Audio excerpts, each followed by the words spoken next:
Drafting committee के जो अध्यक्ष थे वो भीमराव अंबेडकर साहब थे। बहुत ही विद्वान, मतलब हम क्या कहें इनकी विद्वता के बारे में, उतना शब्द ही नहीं है हमारे पास।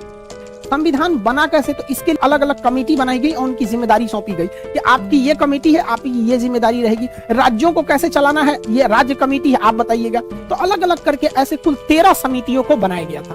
13 कमेटी बनी थी जो सहमति से अपना डिसीजन लेती थी। सर्वसहमति से नहीं होता था, सहमति जिसमें ज्यादातर लोगों की सहमति है वही डिसीजन को मान लिया जाता। इस समितियों में सबसे प्रमुख जो समिति थी उसका नाम था प्रारूप समिति, इंग्लिश में कहते हैं ड्राफ्टिंग कमेटी। इस ड्राफ्टिंग कमेटी के जो अध्यक्ष थे वो भीमराव अंबेडकर साहब थे।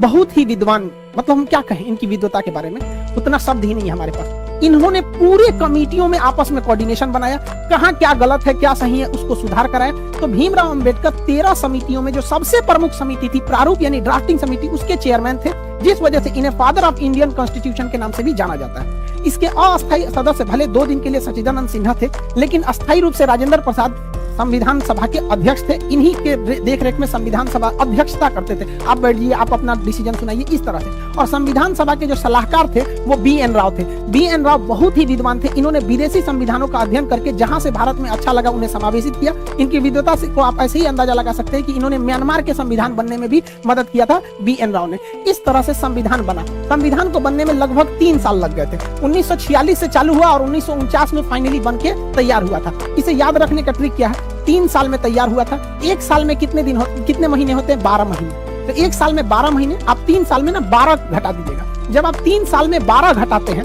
तो बचता है 2 साल 11 महीने और 18 दिन। तो ये ट्रिक के तौर पे आप याद रखेंगे। 2 साल 11 महीने 18 दिन में टोटल संविधान बनकर रेडी हो गया था। जब संविधान बना था तो उस समय संविधान के कुल चैप्टर यानी भाग की संख्या 22 थी।